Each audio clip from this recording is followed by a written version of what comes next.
de evangelización. Capítulo 9. ¿Cuál es la metodología de la evangelización? La palabra es Juan 3:16.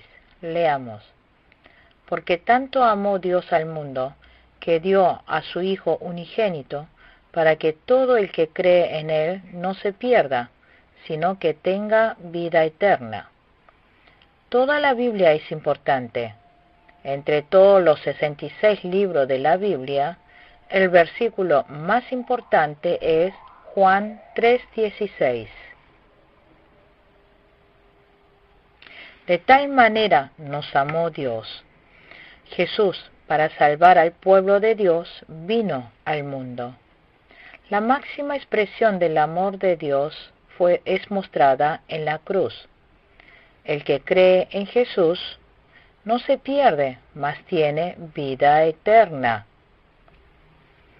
Es muy importante si creemos en Jesús o no en nuestro corazón. El que cree en Jesús tiene vida eterna. El que no cree en Jesús tendrá castigo eterno, el infierno. Por eso, cuando nosotros evangelicemos, debemos hablar del cielo y del infierno. Hay gente que no le gusta que le hable del infierno, sienten rechazos. Hay personas que insultan diciendo, ¿por qué hablan del infierno? Pero la vida no termina en este mundo. Es muy importante, mientras viva en esta tierra, el creer o no en Jesús. Todo queda decidido cuando estamos con vida en este mundo, porque al momento de la muerte quedan separados entre los que van a ir al cielo y los que van a ir al infierno. No podemos evangelizar después de haber partido de este mundo. Entonces, método de evangelización. Primero, introducción. Primero, se debe realizar un encuentro casual y natural. Para poder evangelizar, debemos acercarnos a las personas y llevarnos bien con ellos. Debemos procurar mantener una buena relación vecinal con los prójimos. Debemos mostrar buena imagen a los prójimos, llevándonos bien con ellos. También compartir con ellos buenos aspectos de la iglesia y del pastor. Tenemos necesidad de llevarnos bien con los incrédulos que hay en el mundo. Nos acercamos a ellos para poder evangelizar. Llevándonos bien con ellos, podremos dar testimonio de la fe en Jesús.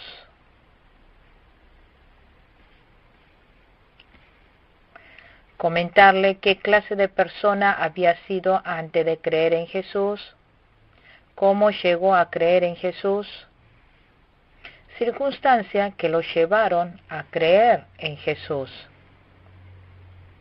Comentarle el cambio que produjo después de haber creído en Jesús. Hay que crear ambiente natural en medio de la conversación para que se entienda sus corazones.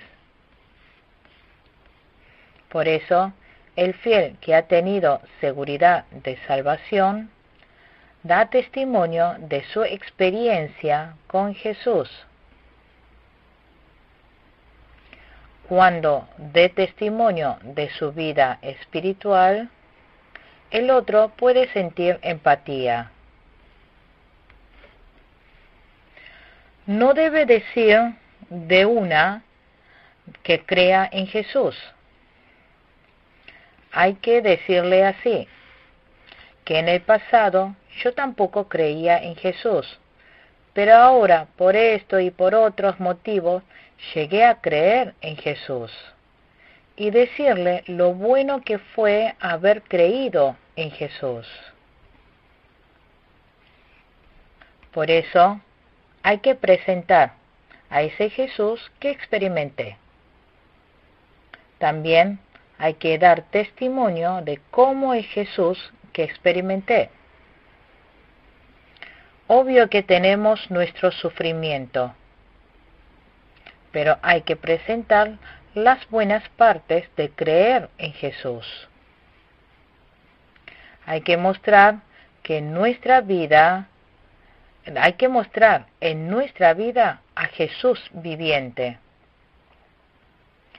¿Por qué muchas personas se sorprendieron viendo a los fieles de la iglesia primitiva?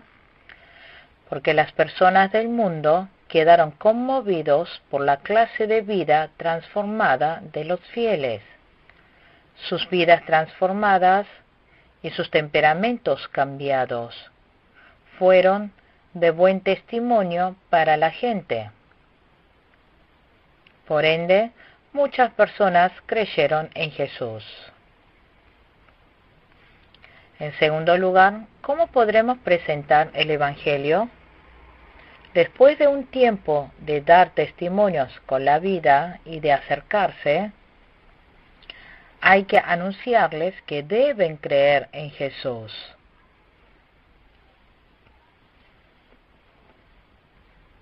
Hay que decirle acerca del núcleo del Evangelio, el camino de la salvación. Si nos encontramos con la gente del mundo, no debemos solo hablar de las cosas del mundo e irnos. Si nos hemos acercado, debemos hablarle de lo más importante que es el Evangelio. Por eso, en nuestra iglesia, le enseñamos primeramente qué es el Evangelio. Cuando viene un niño a la escuela dominical, lo primero que le enseñamos es el mensaje de la salvación. También a los mayores le enseñamos el mensaje de la salvación y le decimos que tienen que creer en Jesús para ser salvos. No se puede enseñar de este mensaje de la salvación con libros comunes. También el que evangeliza debe tener memorizado versículos bíblicos.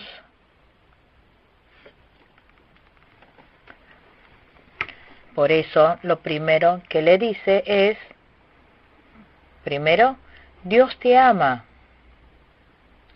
Le dice que Dios lo ama. Juan capítulo 3, versículo 16, Romanos capítulo 5, versículo 8. Le tenemos que decir que, como Dios lo ama tanto, no desea que vaya al infierno, sino que reciba la salvación. El amor humano puede cambiar, pero el amor de Dios es incambiable. El amor más excelente es el amor de Dios. ¿Cómo demostró Dios su amor a la gente? Mandando a Jesús a esta tierra. Jesús vino a este mundo porque te ama. Jesús murió en la cruz porque te ama mucho. Dios no deseó que fueras destruido porque Él te ama. En el mundo hay mucho amor, pero no se puede comparar con el amor de Dios.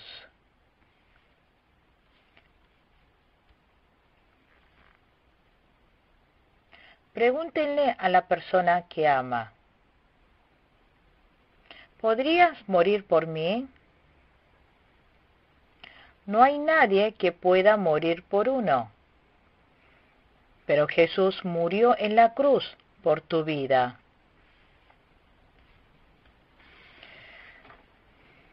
Dios envió a su Hijo unigénito por amor a ustedes. Por eso el pueblo de Dios son salvos por creer en Jesús. Ustedes deben creer que Dios los ama ¿Y dónde se ve mejor ese amor? Ese amor se muestra de gran manera en la cruz. Entonces nosotros, ¿por qué debemos creer en Jesús? Segundo lugar, todos los hombres somos pecadores. Toda la humanidad, por ser hijos de Adán, somos todos pecadores. No hay ninguno que no tenga pecado. Romanos capítulo 3, versículo 10, capítulo 5, versículo 12. Todos en este mundo son pecadores, a excepción de Jesús. ¿Por qué todos los hombres son pecadores? Por haber pecado Adán, el representante de la humanidad, todos nacimos en medio del pecado. Digamos que está el equipo A que representa el equipo de fútbol del país, de un país. Compitieron el equipo A de un país contra el equipo B del otro país en un estadio.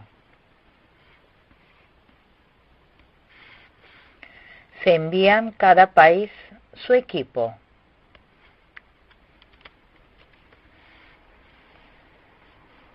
Si el equipo A pierde contra el equipo B, los 11 jugadores habrán perdido.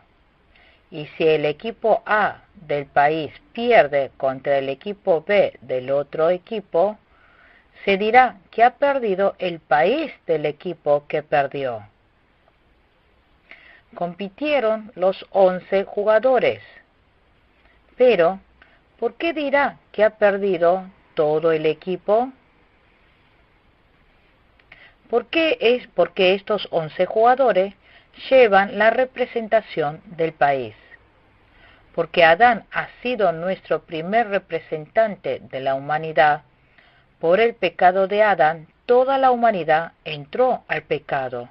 Por eso, todos somos pecadores, menos Jesús. El dilema principal de la humanidad es el problema del pecado. Si nosotros no resolvemos el problema del pecado, no tenemos otro camino que ir al infierno, porque la paga del pecado es la muerte. Entonces, ¿cómo podremos resolver el problema del pecado? No podremos resolver el problema del pecado con dinero. Tampoco podremos resolver el problema del pecado con poder del mundo. Aunque haya estudiado mucho, nada puede resolver el problema del pecado. ¿Quién es el único que puede resolver el problema del pecado humano? Solamente Jesús puede resolver el problema del pecado. Tercer lugar, Jesús se cargó el pecado de la humanidad y murió en nuestro lugar en la cruz. El que vino a pagar por nuestros pecados fue Jesús. 2 Corintios capítulo 5, versículo 14. Si ustedes han endeudado y no pudieran pagar la deuda, esa persona tendría que ir a la cárcel. Pero si su padre pagara esa deuda, ¿iría a la cárcel? Porque su padre pagó la deuda, ustedes no irían a la cárcel.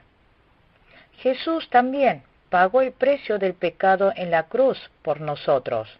Por eso, nosotros tenemos que creer en Jesús para ser salvos. Dios nos amó. Todos nosotros, los humanos, somos pecadores. Jesús pagó el precio de todo ese pecado. Cuarto lugar, por eso la humanidad tiene que creer en Jesús para ser salvo. Entonces, ¿por qué solo Jesús puede llegar a ser nuestro único Salvador? En el mundo hay muchas religiones. No hay salvación en otras religiones. Solamente podremos ser salvos si creemos en Jesús. ¿Por qué solamente Jesús puede ser nuestro Salvador? Porque Jesús no tiene pecado. Es Dios perfecto y hombre perfecto. Jesús vino encarnado en cuerpo de hombre a este mundo, pero no tiene pecado. Porque es Jesús quien es el que no tiene pecado, puede pagar la paga de nuestros pecados. Jesús derramó su sangre en la cruz por nuestros pecados. Hermanos, en ninguna otra religión dice que alguien derramó su sangre por nuestros pecados. No hay ninguna persona que haya pagado el precio de nuestros pecados. Solo Jesús es nuestro Salvador. Solamente creyendo en Jesús podremos recibir la salvación para entrar al reino de los cielos. En Juan 14:6 dice, Jesús dijo, yo soy el camino, la verdad y la vida. Nadie puede llegar al Padre si no es por mí. Hechos capítulo 4, versículo 12 dice, no hay otro nombre dado a los hombres que pueda ser salvos. La Biblia dice con certeza que solamente Jesús es nuestro Salvador. Por eso, aunque hayamos nacido en medio del pecado, si nosotros nos arrepentimos de nuestros pecados y creemos en Jesús, recibimos el perdón de pecados y recibiremos la salvación. De cierto que somos salvos por creer en Jesús. Esto es lo que tiene que decirle a los que reciben el Evangelio. El hombre no es salvo por obras, tampoco por hacer algo bueno. El hombre es salvo solamente por creer en Jesús. Entonces, ¿qué debe creer de Jesús? Lo más importante es la cruz y la resurrección. Nosotros debemos creer que Jesús murió en la cruz por nuestros pecados y resucitó al tercer día. También debemos creer que nació de Virgen María, la cruz de Jesús, la resurrección física de Jesús, su ascensión y su segunda venida. Nosotros debemos creer en estas 5 verdades de Jesús.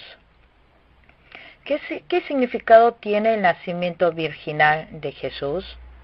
Dios utilizó el vientre virgen de María.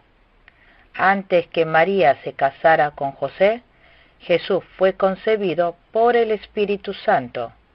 Por eso, el nacimiento de Jesús supera la ciencia. No se puede ser comprendido por sabiduría humana, pero Jesús debió ser concebido por el Espíritu Santo en cuerpo de una mujer virgen para que naciera sin pecado. No debemos tratar de comprender esta concepción, sino creerlo tal cual es para recibir la salvación. También debemos creer en la cruz de Jesús. El que tiene pecado tiene que hacer morir su maldición de la muerte.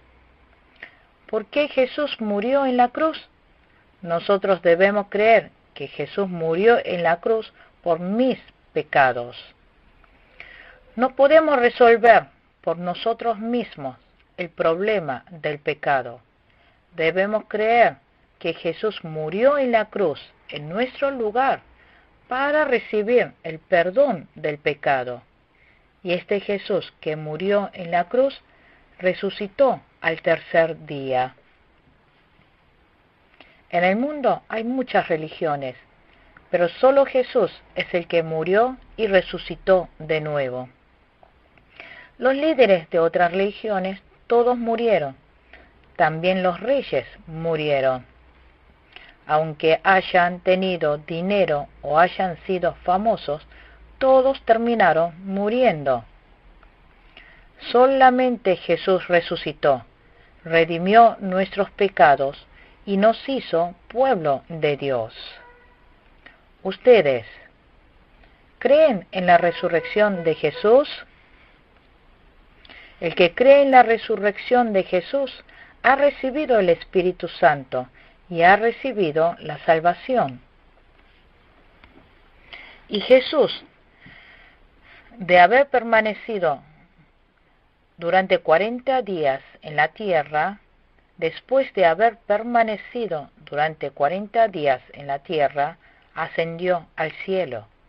Tomás, el que dudaba, después de haber encontrado con Jesús, también se convirtió en un mártir de la fe. Jesús subió a los cielos, pero también dijo que vendría otra vez.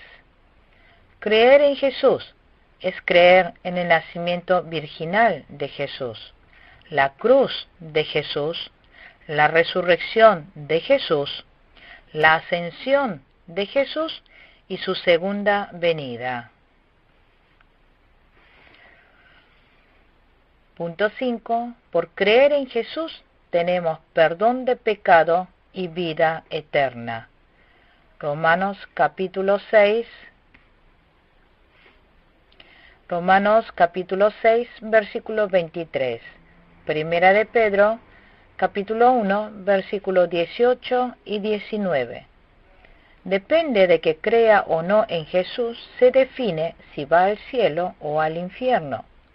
Después de haber anunciado el Evangelio a los receptores del Evangelio, tiene que aconsejar que crea en Jesús en su corazón, porque con el corazón se cree para ser justificado, pero con la boca se confiesa para ser salvo. Romanos capítulo 10, versículos 9 y 10. Después de presentar el Evangelio, debe preguntarle si cree en Jesús. ¿Cree en Jesús? También es bueno enseñarle la palabra de Dios al sujeto que está evangelizando y ayudarle a que repita lo que le dice. Yo creo que Jesús murió en la cruz por mis pecados. Resucitó al tercer día. Después de que la persona ha recibido el Evangelio y haya confesado su fe en Jesús, en cuarto lugar, debe orarle a la persona. Si ha evangelizado, quinto, tiene que invitar y guiarlo a la iglesia, y tiene que llevarlo a la iglesia e inscribirlo. Sexto lugar, y en la iglesia tiene que cuidar para que esa persona crezca bien en la palabra de Dios. Si ha guiado hasta la iglesia, tiene que cuidarlo para que crezca bien en la iglesia. Por eso, debemos cuidar con amor a la persona que ha recibido el Evangelio y ayudarle a que crezca bien en la palabra de Dios. Entonces, puede ir creciendo sanamente. Capítulo 10. ¿Cuál es la actitud correcta del evangelista? Primera de Tesalonicenses, capítulo 1, versículo 5. Leamos. Porque nuestro evangelio le llegó no solo con palabras, sino también con poder, es decir, con el Espíritu Santo y con profunda convicción. Como bien saben, estuvimos entre ustedes buscando su bien. Versión NBI. Aquí se mencionan 5 actitudes correctas de un evangelista. Poder con palabra y poder, con el Espíritu Santo, con profunda convicción y buen carácter. Para poder evangelizar con poder y convicción, hay que orar mucho a Dios y recibir bien la guía del Espíritu Santo. Aunque no haya frutos en el momento, no debe desanimarse ni renunciar. Debemos soportar los difíciles momentos y perseverar con paciencia. Y debemos tener seguridad. No debemos dudar para nada. Debemos siempre depender del Señor. La evangelización no se hace con nuestra fuerza. Nosotros no podemos hacer nada con nuestra fuerza. Por eso, nosotros debemos siempre depender del Señor y orar en todo momento. Cuando avancemos dependiendo del Señor, tenemos fuerza. Entonces, nosotros no tendremos miedo de los hombres. Si nosotros dependemos del Señor, el Señor nos llena de fuerza y poder. Debemos avanzar dependiendo del Señor con paciencia hasta el final. Hoy los fieles tienen un corazón muy impaciente. Se rinden muy fácilmente cuando ven que no está resultando rápidamente. Yo, con mi fuerza, no podré mover el corazón de esa persona, pero el Espíritu Santo mueve el corazón de esa persona y hace que reciba a Jesús. ¿Y cuál es otra actitud correcta del evangelista? Hay que vivir como un buen evangelista en la vida cotidiana. También cuando vaya a salir a evangelizar, tiene que presentarse con apariencia decente y pulcra. El que evangeliza tiene que tener un buen ejemplo en la manera de hablar. No debe hablar de más. También con su actitud y actos conmover el corazón de las personas. El evangelista tiene que ser ejemplo de amor. Así, el que evangeliza tiene que ser cortés. Debe procurar no provocar heridas. El que evangeliza, cada vez que se encuentre con las personas, debe saludar con generosidad. También debe causar buena impresión. Nosotros, los que evangelizamos, ¿qué clase de actitud debemos tener para con los incrédulos? Debemos escuchar bien lo que dice la otra persona. Si tiene algún problema, si tiene algún asunto difícil, por qué cosa está preocupado. Por eso, en medio de la conversación, poder determinar bien las circunstancias y así anunciarle el evangelio más conveniente. Además, debe llevarse bien y cercano con la persona que está evangelizando. Por ejemplo, si está pasando por alguna cosa difícil, podremos ir a consolar y evangelizar. Si hay motivo de felicitación, podemos ir a anunciar el evangelio enviando flores o regalos. Y si hay algún suceso triste, podremos anunciar el evangelio consolando. El que evangeliza tiene que cuidar de lo que hace y dice. Si hemos hecho algo que hayamos lastimado a esa persona, nos costará mucho poder evangelizar. Debemos siempre tener cuidado de lo que decimos. Y siempre debemos ir armados con oración cuando tengamos que ir a evangelizar. ¿Qué diré cuando me encuentre con esa persona? Debemos orar para que el Espíritu Santo nos enseñe las palabras necesarias para evangelizar.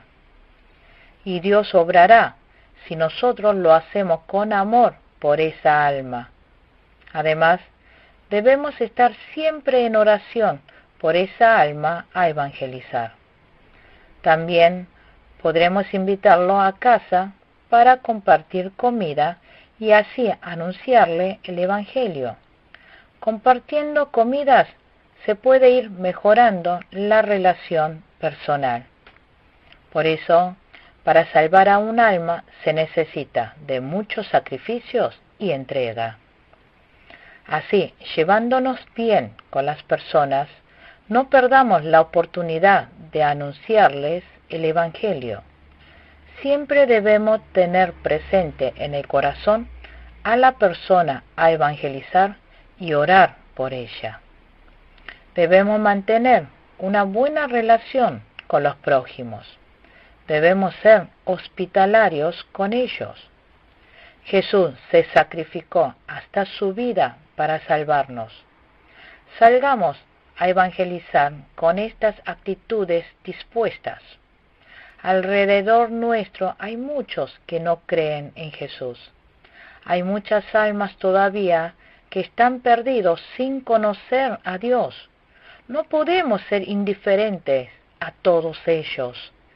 Debemos amar y valorar a cada uno. Debemos orar por ellos. El hombre no puede saber qué pasará mañana. Si hoy no llevamos el Evangelio, esa alma puede partir de este mundo e ir al infierno. Dios nos hizo encontrarnos con esas personas. No es casualidad que nos encontremos con ciertas personas. Dios nos hizo encontrar con esa persona para que lo guiemos a Dios. Debemos consagrarnos como pueblo santo de Dios en la obra evangelística. Cuando anunciemos el Evangelio con esta disposición, Dios nos ayudará a realizar la obra. Si esas personas reciben la salvación por haber recibido el Evangelio que le hayamos anunciado, será para nosotros un gran galardón en el cielo. La obra evangelística alegra a Dios y participamos de la gloria celestial por la eternidad. Por tanto, debemos ser fieles, que nos esforcemos a realizar la obra evangelística. Concluimos con la clase número 6 de evangelización. Muchas gracias.